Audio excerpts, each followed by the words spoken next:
It is Saturday, July 16, 2022.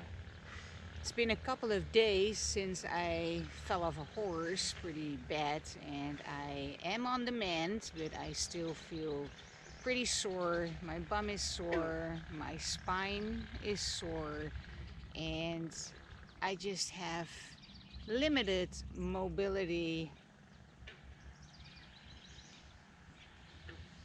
But it is getting better, so that's the good news.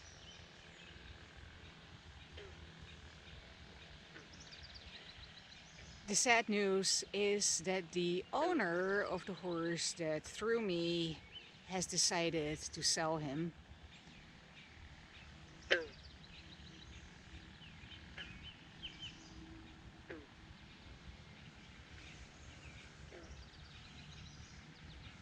I really like this horse, despite the unfortunate kerfuffle that happened. This is a green broke horse, and a lot of cues, a lot of communication has not been firmly established yet.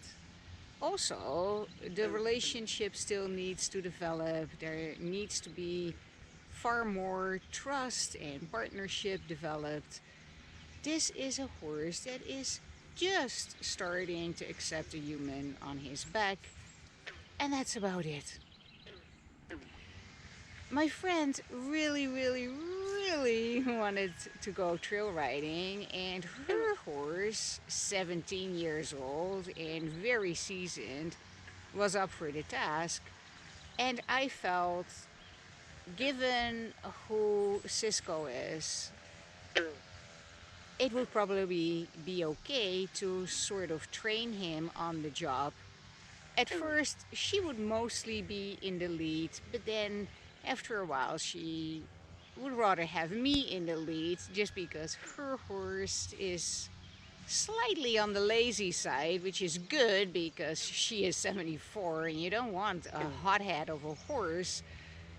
But leading, she has to kind of leg him on a regular basis, whereas Cisco, being young and adventurous, has a bit of a faster pace, and then Max, her horse, just follows suit. So she started asking me more and more to be in the lead, which Cisco actually took quite bravely, given how green he is.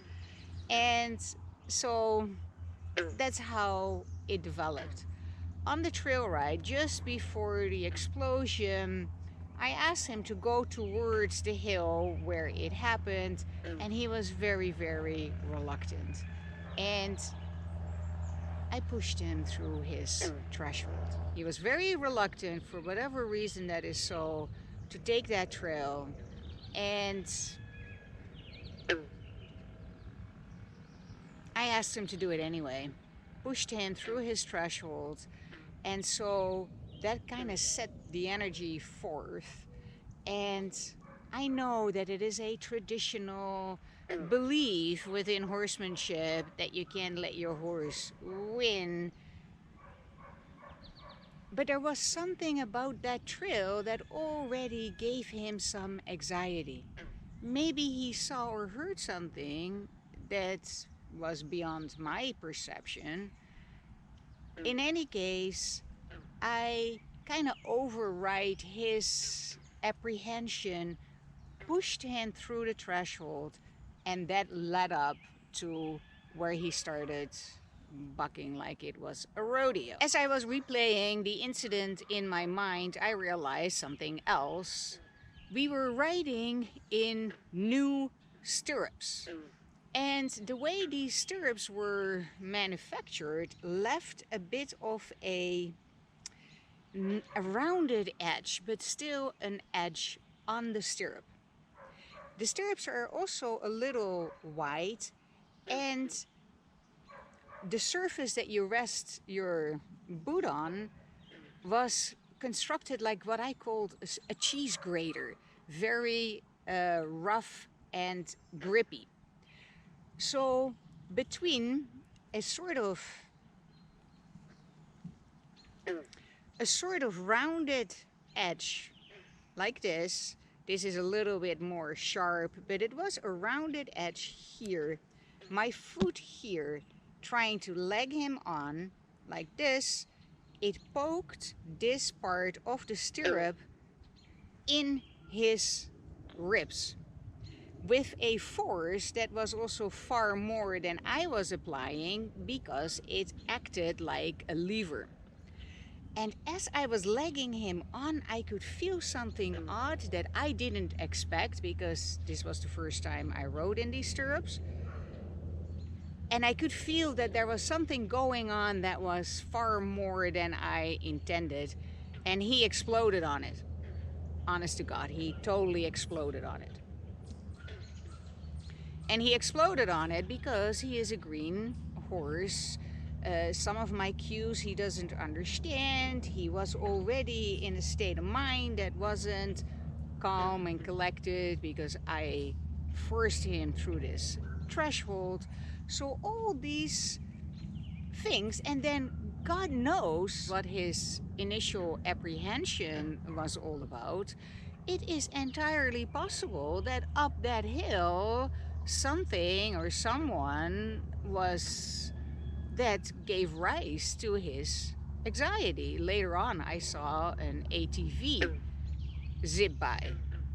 We had seen deer earlier on the trail. Who knows what was up that hill that gave him apprehension, anxiety, worry. And then I had pushed him through his initial threshold.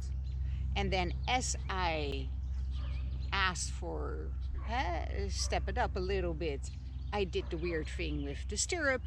All these things combined led to him exploding. It is a practice to look at everything that happens through the lens of, what can this teach me? How can I take responsibility for what is occurring? How can I take ownership? And how can I bring forgiveness through understanding, compassion, and kindness? And I am bringing a great deal of taking responsibility for what happened by realizing I pushed him through his threshold, then the stirrup just worked on him far more heavy than I thought or realized or could have known.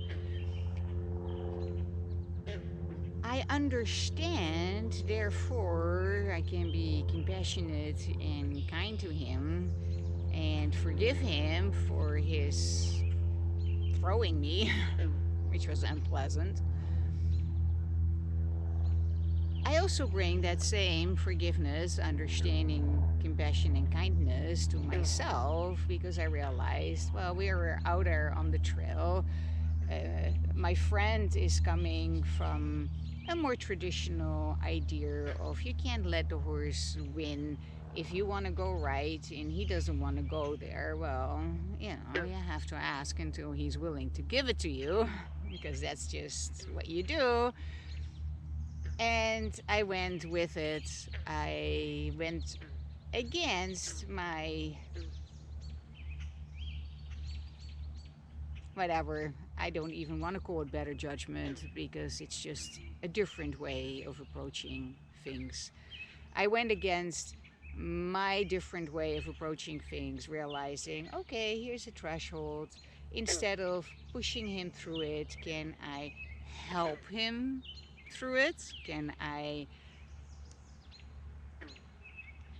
gain his confidence that whatever I am asking him for is actually okay?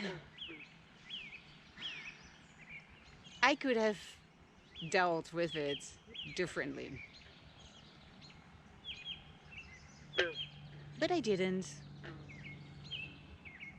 I learned from the situation. I would likely approach it differently the next time.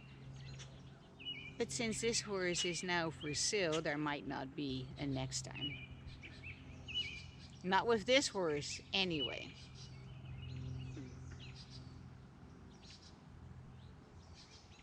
I brought my horse because I wanted to share what I randomly opened to this morning after I woke up from another dream about a significant person in my life. This particular dream took place on an estate-like place, country estate, long driveway, elaborate gates, and a fabulous home.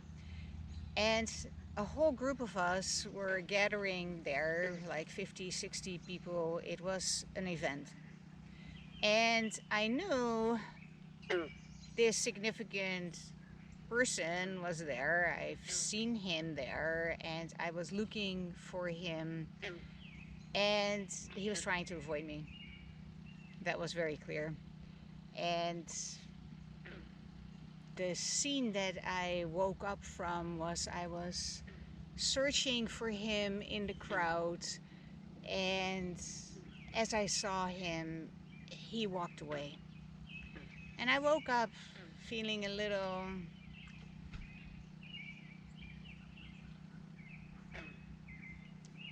in need for guidance.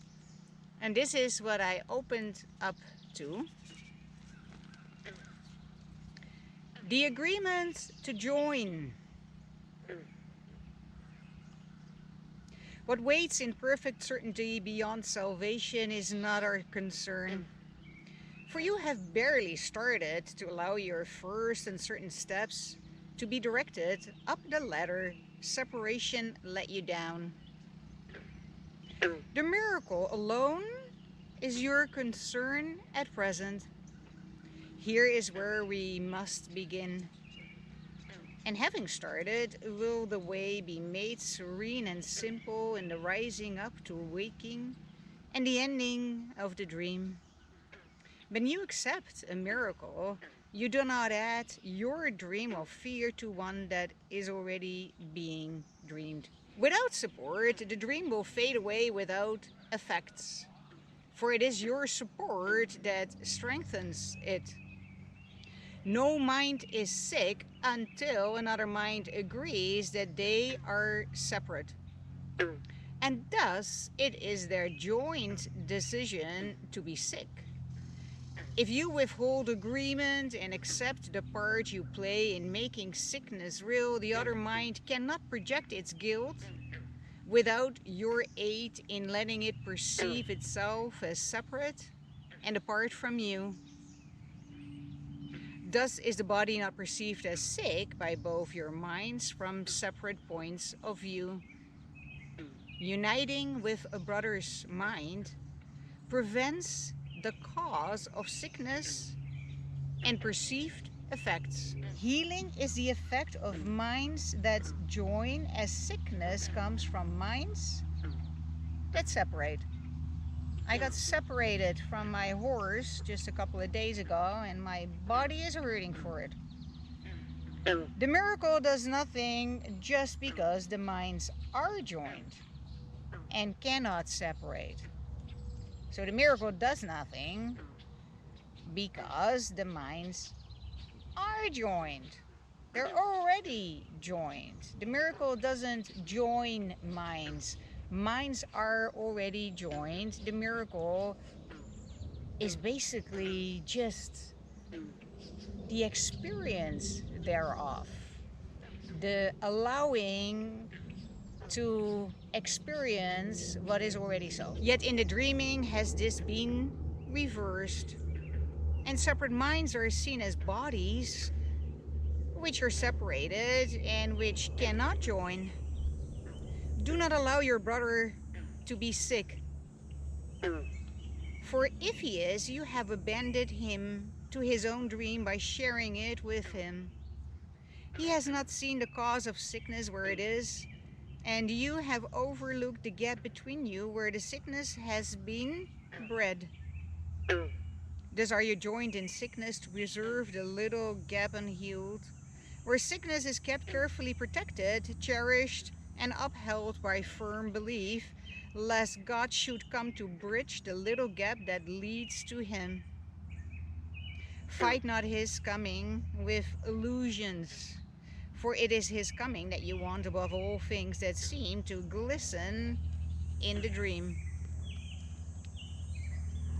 The end of dreaming is the end of fear, and love was never in the world of dreams. The gap is little, yet it holds the seed of pestilence and every form of ill, because it is a wish to keep apart and not to join. And thus it seems to give a cause to sickness which is not its cause. The purpose of the gap is all the cause that sickness has, for it was made to keep you separated in a body which you see as if it were the cause of pain. My body does feel slightly sore because I got separated from my horse in a rodeo type fashion, I must add. The cause of pain is separation. Yeah, exactly. I got separated, flew through the air, and then crashed onto the earth. That's not what the book says. The cause of pain is separation, not the body, which is only its effect. Yet, separation is but empty space enclosing nothing, doing nothing, and as unsubstantial as the empty place between the ripples that a ship has made in passing by, and covered just as fast as water rushes in to close the gap, and as the waves in joining cover it. Where is the gap between the waves when they have joined and covered up the space which seemed to keep them separate for a little while? Where are the grounds for sickness when the minds have joined to close the little gap between them where the seeds of sickness seemed to grow? This reminds me of something out of a movie called I Love Huckabees. Very interesting existential movie. And in one of the scenes, this is made visual with a sheet and a hand poking through the sheet. Okay, here's a person, and then here's a person, and then here's a person. But the sheet is what gives these persons a shape, and the sheet is still one and undivided. I will search YouTube to see if that scene is on there. I bet it is. And then I will link it to this video both as a card that appears somewhere above and as an end screen that will appear at the end of this video. So when you watch this video all the way to the end, some end screens will appear with relevant videos that you can click on and follow my train of thoughts some deeper into the rabbit hole. God builds the bridge, but only in the space left clean and vacant by the miracle. The seeds of sickness and the shame of guilt he cannot bridge, for he cannot destroy the alien will that he created not. Let its effects be gone, and clutch them not with eager hands to keep them for yourself. The miracle will brush them all aside and thus make room for him who wills to come and bridge his sons returning to himself. Count then the silver miracles and golden dreams of happiness as all the treasures you would keep within the storehouse of the world. The door is open, not to thieves, but to your starving brothers, starving, thirsty for connection.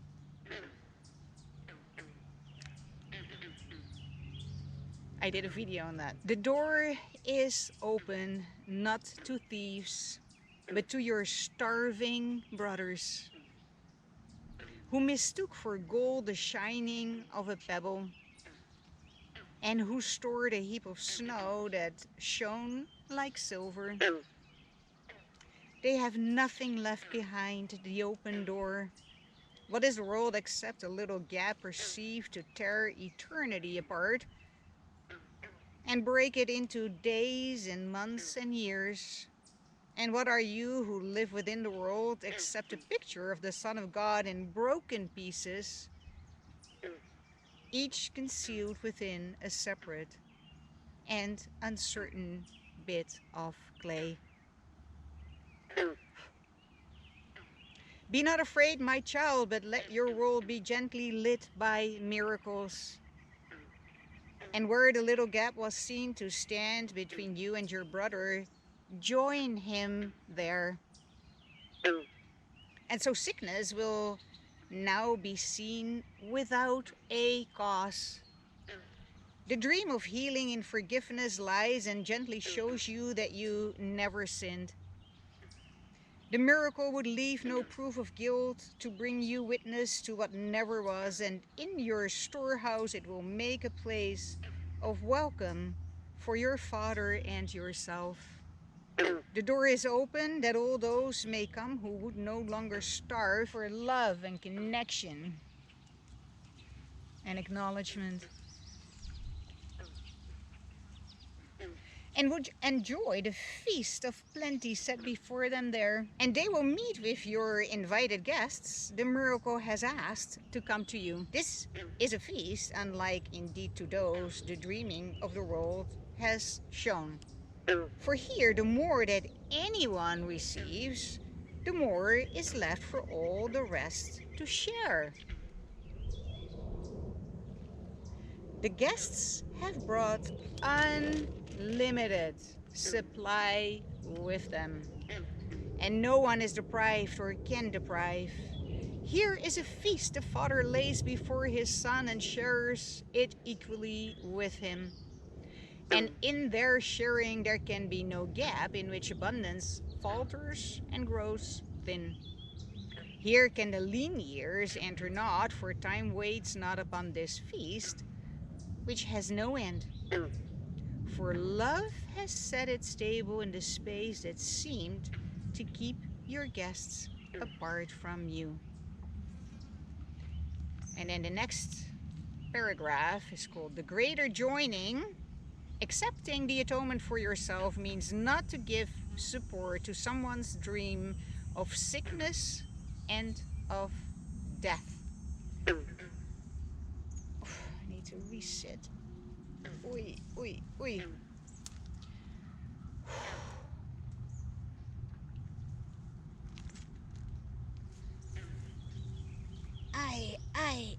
My tush is still sore and everything still hurts. Oi, thank God it's just a dream.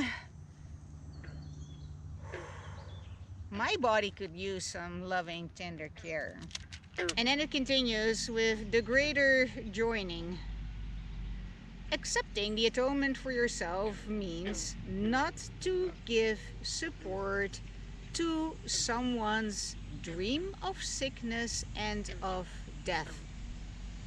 It means that you share not his wish to separate and let him turn illusions on himself, nor do you wish that they be turned instead on you. I do not wish for someone's illusions about me to be turned on me. Is that a reasonable request? And you, my friend, supported someone's illusions of fear and attack and separation and conflict based entirely on illusions, entirely made up. And yet, you, the only ever you that I speak to, you supported and facilitated these illusions. And you wonder why you feel miserable. Madness, entire madness. Thus have they no effects. And you are free of dreams of pain because you let him be. Unless you help him, you will suffer pain with him because that is your wish. And you become a figure in his dream of pain as he in yours. So do you and your brother both become illusions and without identity? You could be anyone or anything depending on whose evil dream you share. You can be sure of just one thing, that you are evil, for you share in dreams of fear. There is a way of finding certainty right here and now. Refuse to be part of fearful dreams, whatever form they take, for you will lose identity in them. Did you not lose your identity in these insane, fearful illusions that you supported? Why? Why did you facilitate the turning of these mad and fearful illusions based on absolutely zip all, entirely made up? Why did you support these illusions? Why? Knowing they had absolutely no base in reality. And yet you supported them, you facilitated their turning these mad illusions onto me with disastrous results. And it made you sick, didn't it? Didn't it not make you sick? Sick and tired, for one. Sick to your stomach of what you were able to accomplish based on the insistence that I was looked upon as the enemy and some form of evil threat. To what? By speaking truth to power. And you, my friend, facilitated this. And that's why you feel like shit. How do I know you feel like shit? Because I can feel you. The door is wide and open, and you do not have to facilitate somebody's mad illusions. You can always choose once again and choose the truth instead. What a novel thought. You could support truth instead of illusions.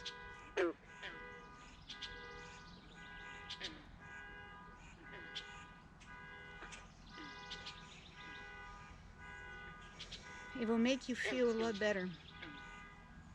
And you have already experienced that minds are joined, because we have joined our minds already more than once. And wasn't that a place of joy and comfort and love and tenderness and wholeness? Did you not feel good and happy and fulfilled and safe when we would join together in what I called our magical bubble, where conflict, fear, attack, and illusions simply couldn't enter, and where you could be entirely yourself, and where I could be entirely myself, and where we experienced some amazing and genuine exchanges in love and joy and tenderness and passion.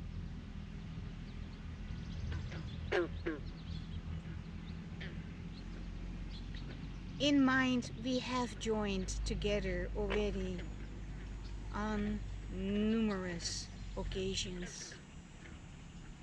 Don't you remember?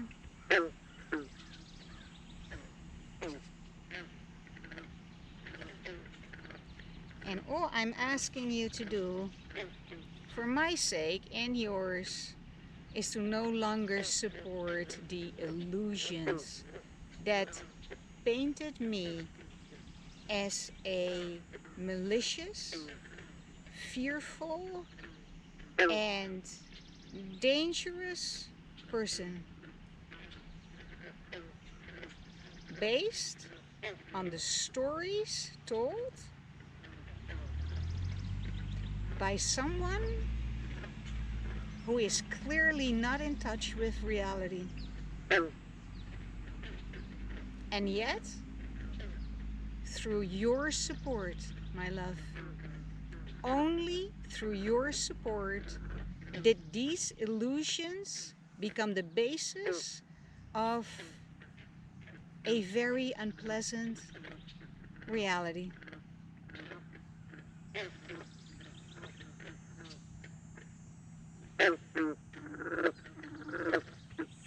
It is only when you join someone in their illusions that they become anything resembling real. Of course, they're still not real, but now, since you joined yourself with these illusions, they become more real, and now others, right, significant others, joined you in the illusion that you supported, and now this illusion supported by a whole bunch of people in power impacted my life tremendously. And you, my love, know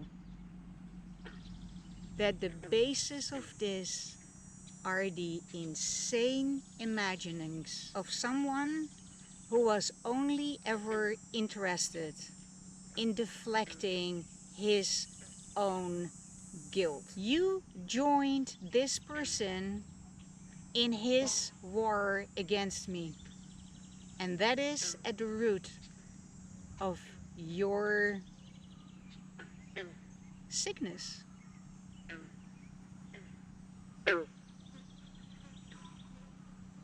And whether that sickness now expresses as depression and feeling like a bag of shit, or whether this sickness will eventually express in cancer eating away at you, it is the supporting of illusions that is the cause of your sickness. And you can heal at any time by giving up your support of illusions. And truth be told, join with truth. And that is what I am asking for, and what I have been asking for all along. Can you please tell the truth? Can you please tell the truth? Can you please tell the truth? And even my asking for the truth was turned against me.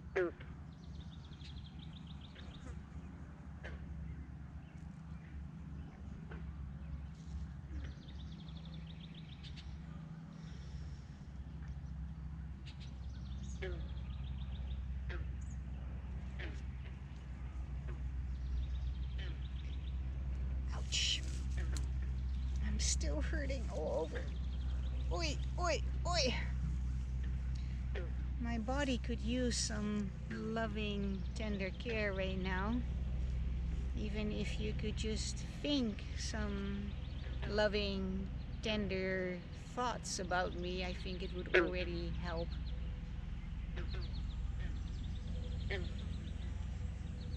I have enjoyed your loving, tender thoughts about me on a very regular basis. Our minds have joined together already numerous times. And wasn't it delightful?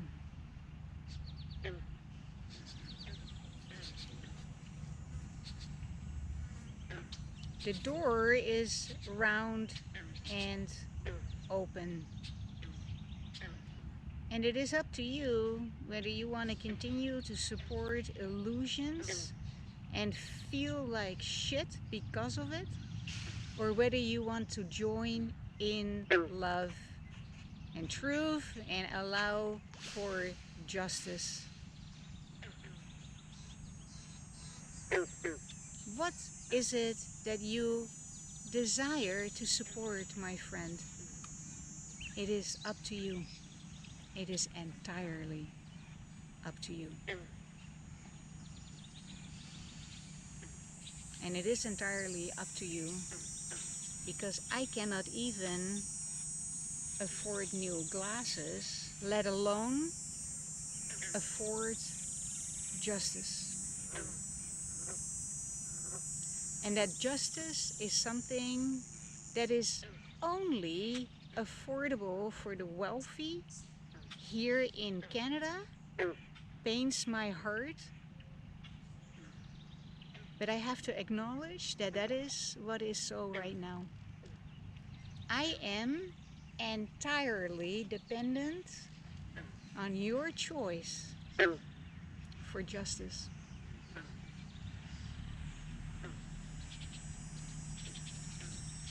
Isn't that lovely? And what you choose to give to me is what you choose to accept for yourself. Because giving and receiving are one in this case. What you give unto me, you are simultaneously giving to yourself. And you know it because you feel it, you're in the middle of it, you are experiencing right now the effects of what you supported. You are experiencing the effects in your heart and soul. And it is starting to affect your body. It is starting to affect your body.